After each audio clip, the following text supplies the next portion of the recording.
fatal heart impacts, past painful scars. In fact, I blast tasteful bars and pass. I back up my actions, fact don't ask, grab reactions, jacked attack with every word, then act with class as they hear me snap. I got nothing to lose, cause I fought and felt the bruise. Now I'm not the one confused, call the shots and they produce. I ain't lost, I'm finally loose, pick a new silver excuse. I need the views to boost me to a new abuse of being used. Everybody wants a piece now, y'all can rest in peace now. You're dead to me, so peace out. Remember, you're discreet out. Get ready for defeat now. Alrighty. Hello everybody. This is Kirusho here, and now, whenever we last left off with this series, quite a bit of things have happened. Deku, he snuck out. He had an encounter with Vaatu and Rava where for a second he thought he was going loony. So he took the advice of one of the flying carpets, getting some fresh air. Now, Inko was very angry at this. She was scared shitless at the thought of Deku being outside, alone. And Deku, he was happy about this. He can finally go somewhere by himself. The only time he ever gets alone time is whenever he's either studying alone without a teacher or somebody, or practicing his bending alone. Even then, the only other time he can get that alone time, or even just be by himself to think, is usually in private. Now, he doesn't really have much of that already. And after Inko and Deku's earthbending teacher talked, she came to a few conclusions. This boy's been put under way too much fucking stress for too long. Deku, since he could even really consider to be, moving, being able to bend, at the age of 4 could not really do much. He had no friends and he was thrown immediately into training to become the Avatar. And what is he, 14? He spent 3 years trying to master an element he couldn't even bend. That's almost, 20% of his life? That's just crazy. That's more than that, maybe. And the teacher, he put things into perspective for Inko. And Inko, she realized she hasn't really been too considerate of Deku. Now, after Deku got back, her and Deku did talk. She was angry. But Deku talked about how he had fun. He was happy. Sure, he got in trouble. And sure, he revealed he was the Avatar. But the guys there, they kind of did understand. And since Deku, he probably will save the day one day, they let him slide. He gets just one. Now, with that being said, Inko, she's talking with the White Lotus, since she now wants to help Deku. She's kind of been turning a blind eye to what they've been doing, and really how they've been teaching her son. But now she has to really get back up on that. With that being said, we do currently have Deku, who, over the course of the next few weeks, things would start to ease up. The White Lotus, they do try to talk to Deku and see what he's really stressed out about. And they do start to ease these restrictions. It was kind of annoying for them. They're supposed to be the people who help train the Avatar. And right now they're basically being put in arm's length. They do not really like that. However, Deku, for him, he enjoys this quite a bit. The studying goes down. He gets more than just one day of rest nowadays. And even then, his bending training, he can decide what days him and his teacher can actually train. Since Deku, he was able to actually throw in the excuse, he needs to practice the other elements to make sure he doesn't fall behind on them or get sloppy.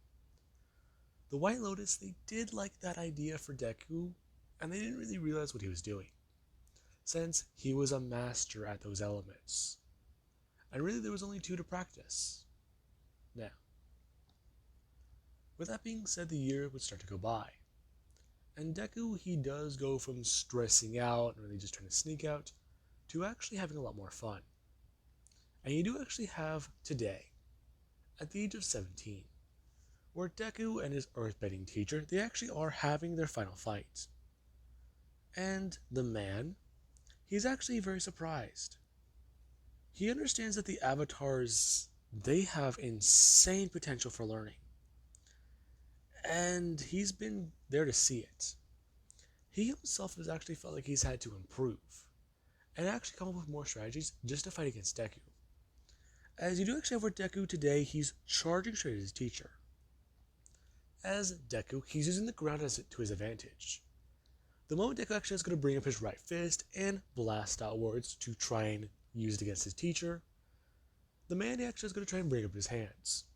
Him going to bring up a giant wall as the boulders that do come flying and do smash right through it. And then there actually is Deku, who he does go to disappear as the battlefield does start to widen open again. Now, the earthbending teacher, he's kind of confused, looking around the battlefield before trying to actually realize something. Him going to throw his fist downwards to create a giant pillar that send him flying upwards into the air. As you do have Deku, who he does come flying on the ground before actually going to bring up his hands. Him going to throw a punch right at the pillar that he created. Deku sending a part of it segmenting and flying away before actually going to bring up his other hand and do the same thing as another piece that's come flying down. Now, as Deku eventually does start to knock away this pillar and the man does go flying downwards to regain his balance, he does directly go to land on the ground, spinning around trying to throw a massive gust of earth at Deku. Now, it's the same way Todoroki's ice would move, and this massive amount of earth just comes straight for Deku. As Deku is going to do one thing, he goes to throw up a wall. As he is going to do that, he does actually go to bring up his hand and throw up another wall behind him. Before Deku, he does go to disappear. Him actually turning the ground underneath him directly into sand, or something that he can move through and slide through easily. As he does go to do this, his teacher does actually have the giant wall smashed through, as he does actually try to pay attention to where Deku is. Okay, this kid's clever. Where is he? Now, he does expect one thing. Going to bring his hands downwards and behind. Going to smash his fist into the ground, as there's this thing. The K would go for an ambush. Now, you do actually have Deku, who, instead of tunneling downwards and going straight for his teacher to do a surprise attack, he did one simple thing. He went behind that wall. As the earth was smashed through and the wall was actually hit, Deku immediately jumped forwards and went to go bend that piece of earth. As his teacher, whenever Deku doesn't come flying up, he's very confused. Before he does hear cracking, before Deku does come flying out of that very same, massive piece of earth he bended. And Deku is actually sliding on it, as he's actually in rock armor. Now, the man, he's actually very surprised. He's going for a head-to-head assault. Now, he does actually go to bring up a piece of wall, or at least bring up a wall before actually moving into it and going to do the same thing. As him and Deku are both sliding across the ground. And the two, they actually do meet as the two smash into each other. As it actually has happened, you do actually have where Deku, he actually is coming on top. His armor was more compact, and he actually did have more time to create it to be stronger, and layering the sand a certain way. As his teacher, he faltered with this. Deku had the time. If he had it, the two actually probably would have been dead even. And whenever Deku does smash directly into his teacher, and the man does go flying backwards with Deku does smash him directly into one of the many large rocks in the wall. As he does so, he's going to bring back his hand and go directly smash his fist outwards directly to the right of his teacher's face. The man actually going to turn his head as he does actually feel the rock behind him start to fall. Before Deku, he does go to have his armor disappear. So what does that make? Teach? Your first win. Impressive. Really? Come on, I know for a while you've actually been trying. Don't say you haven't, old man. Please, kid, that bravado will get you nowhere. Trying to teach me humble lessons now? You're the one who did this shit to me. Don't try to undo it. Besides, you wanted me to be more hard-headed, right? Just like an earthbender? Come on. So, when are we moving up to metal bending? Kid, God, let me catch my breath.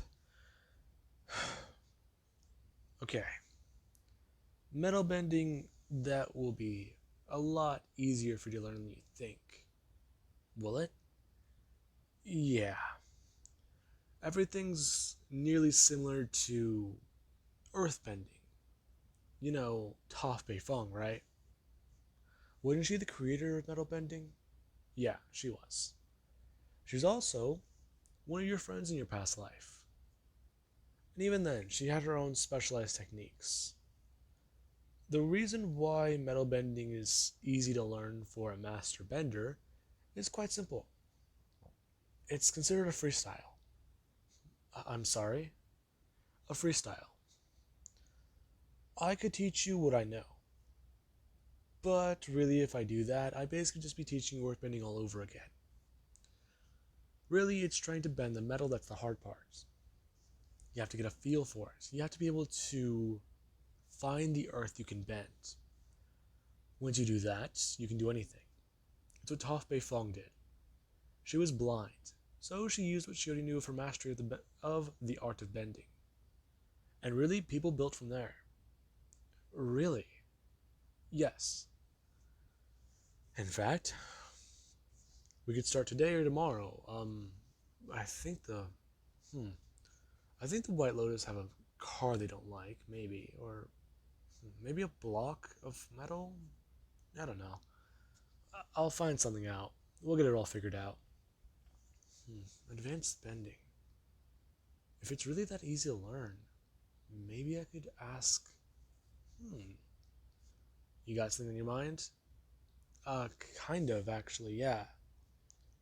I wanted to know if I can learn lightning bending. Lightning bending, kid? Yeah, you know, how to redirect it and stuff. I've seen firebenders use it before, but they've always been hesitant to teach me. Oh man, and now you're sounding crazy. How so? Kid, if that bolt of lightning gets directly into your heart, you could die. Um, I understand, but the, well, you know, uh, I don't know. I hear they found a way around that, but still, that's usually the fastest way. You, what, redirect it to a nerve in your arm, maybe? Something in your chest? The muscles? I don't know. I'm an earthbender. The only real thing I can think of is through the muscle. Huh. That's not good. Uh, hmm. I guess I'll have to try and look into it then. Good for you, kid. Now, the two, they actually hop back into the truck. As the teacher, he actually does do one thing. He hops inside the passenger seat. And Deku, he was kind of surprised, walking over and asking the teacher what he's doing. And just going to bring up his hands and set down the keys, telling Deku that he's earned the ability to drive for today. The one who wins their matches gets to drive. Now, Deku, he actually does look down at the pair of keys. Are you serious? No bullshit. You're fucking with me, no? I'm gonna let you drive, because I don't know how to answer your question. Alright, fine. Now, Deku, he does walk over to the other side and hop in, as the teacher does give Deku the basics of driving, and then the two do take off. Now, Inko, we do cut over to her. She was expecting these to be back about, let's just say, an hour ago. And for right now, the two are very late. So she's just trying to think. Either their match has gone on for a lot longer today, or something may have happened. And Inko, she's kinda trying not to freak out, but she kinda cannot help it. Now, Deku and his teacher do arrive back home, or at least at the hotel, where whenever the two do walk in, Inko, she does see both of them. Deku, he's gone through quite a bit of a growth spurt in the last couple of years. It's probably because his diet's changed a bit, he's been working out a lot more, and probably because of the fact that he's been training his ass off. But the way he looks nowadays, yikes. She thought Hisashi had problems whenever they were younger. But him? It's gonna be quite apparent. Her little boy grew up to be quite the lady killer. Now, Deku, he does currently stand there, as he's wearing a dirty tank top, and he does at least have what looks to be a pair of cargo pants on. And Deku, he does actually at least drink some water from a cup, as he does go to throw it back down. Ah, man, that was refreshing. Deku going to bring his hands up to his hair. Him actually going to wave his hands around, and then going to do that to his entire body, moving lower and lower before Deku does go to actually bring up his hands. And he is going to push them together as just form a small rock, before just dropping on the table. Ah, crap. I felt pretty dirty there. Izuku, take a shower. Come on. That works too, right? I mean, granted, I do still kind of smell, but this at least gets the dirt out. I mean, still. I mean, come on. It works, right? No, Izuku, you reek like sweat. Fine. Now, Deku, he does go to shower, as Deku's teacher does at least inform Inko about what's been going on. Deku, he's done quite a lot, and today he actually did beat him in an all-out match. Really? So, what now? Yeah, that's the thing I'm trying to understand. Until he can grasp the basics of metal bending, I don't really know. And he has shown an interest in lava bending, but that's not my forte. I'm sorry? You can't bend. Lava? Yeah. Granted, it is Earth, but it's a lot like water bending in a way. It's well, I guess the best way to put it would be a chunky liquid. I don't know.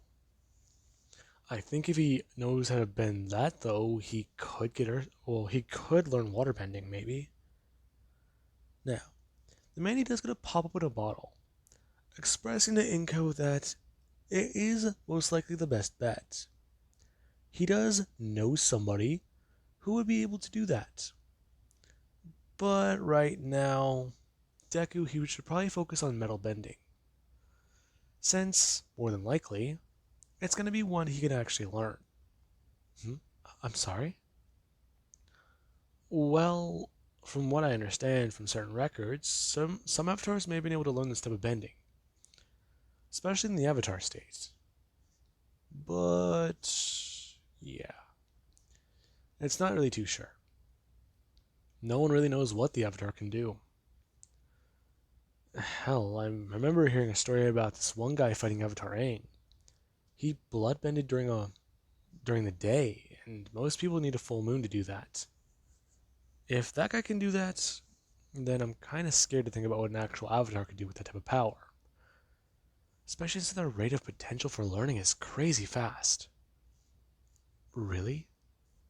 Well, yeah. What was his name? Aang. Yeah, that's the guy. How did I just forget about him? Christ, I may have been hit harder than I thought. He learned all the elements in about a year or so. Your kid has had his entire life. Think about that for a minute. Now, Inko, she does try to put it into perspective. Okay, so her son, compared to an avatar, or compared to a former avatar, he could theoretically, what? Do all this? It's kind of scary, but at the same time, it does give her some reassurance. It just tried to throw that thought back into the back of her mind. As Deku, after getting changed, and at least walking out in some freshly clean clothes, he does go to sit down and eat lunch. As he does at least express to his mom, he wants to go back to the Fire Nation and learn how to lightning bend. Inko, she was very surprised by this, along with even some of the members of the White Lotus who were sitting down there. Sure, they are basically the people who they do cook, clean, and make sure these guys have a nice place to stay, along with even making their food. But it's kind of weird to think about. They travel with the Avatar. They're basically his personal mates. And right now, they're going to go back to the Fire Kingdom. That just seems crazy. Now, one of the people here, they actually go to speak up, informing the Avatar that with all due respect, they can't go to the Fire Nation. Deku turning his head, as his long hair does actually go to throw itself over Deku's shoulder. Excuse me? Yes, I'm very sorry, but I cannot go. Is something wrong? Well, no, it's just the Fire Nation. They don't really have the best track with, you know. With what? Well, mm, I really don't want to have to spell it out for you, Avatar. While your other, well, assistant is here, they are a firebender. I am not. I'm an Earth. Well, I'm a citizen of the Earth Kingdom. Uh, um, oh, okay, I'm not really too sure if I follow. Well,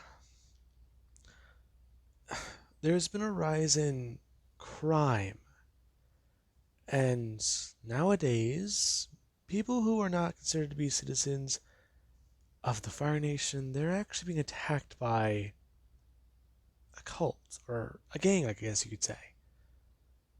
A gang? Yes, Avatar, they're very much prone to violence. And from what I understand, not really a lot of people can reason with them if they're not firebenders. Okay, I guess I understand. I mean, I can talk to the White Lotus and see if I can relieve you of duty then, if that's too much for you, but I mean, do you have a name for this gang, or what do they really do? Well, Avatar, please, you've known me for how long? 2, 3 years, maybe? 2.5? I lost count, but Izuku is fine. Just call me Izuku and please calm down. Okay. Izuku. That still feels weird. The reason why I do not wish to go there is because of the Children of Ozai. The what? The Children of Ozai. They've also been called the Children of Fire. They wish to bring about Ozai's dream, Fire Lord Ozai. And they want to bathe the world in flames, as crazy as it does sound. They believe that a total reset, as they've called it, or a birth of fire would be the best. And seeing as fire is an element that is hard to counter, they try to do what they can. They try to make it quite aware that the Fire Nation is their home. That is why they are very violent to non-firebenders, or citizens who are not from their country. Okay, I mean, the Children of Ozai. Now, Deku finds it to be quite weird. Children of Ozai? Children of Fire? From the way she's describing them, they sound more like a cult. Wait a minute. Now, Deku, in his head, he does get somewhat surprised by an idea. Is this where his adventure starts? They were going to go back to the Fire Nation. And these guys, they just kind of popped up. Is this where he becomes the Avatar, where his journey starts? Oh god, he's been waiting for this day to finally start. But now, this just seems kind of crazy. Sure, he thought whenever he broke into a race one day, that's when it was going to happen. That one person he met, something would happen there. A friendship, maybe, a journey. But right now, what he's going to be doing here, learning lightning bending while trying to take on a cult of firebenders, that kind of feels like an opportunity to him. If he can help to take them down, he can at least show he's the Avatar. Sure, he doesn't have the one element that would actually be right to counter a firebender, but he's got two more. Along with that, he's at least got some smarts with him. Now, he thinks that he would be intelligent enough to take one down at least. And really, that is something that he does feel would be appropriate. Now, with that being said, Deku and his mother, they do pack up. As they leave for the Fire Nation, as this personal assistant, or at least the person who does help Deku, only one of them would go. The one who is not a firebender, they do stay behind. And they're very thankful that the Avatar was very understanding. As Deku, he does get ready. He's curious. I guess I should look them up on my phone. Now, with that being said, I do hope you guys enjoyed. Have an amazing night. I'll catch you guys in the next part.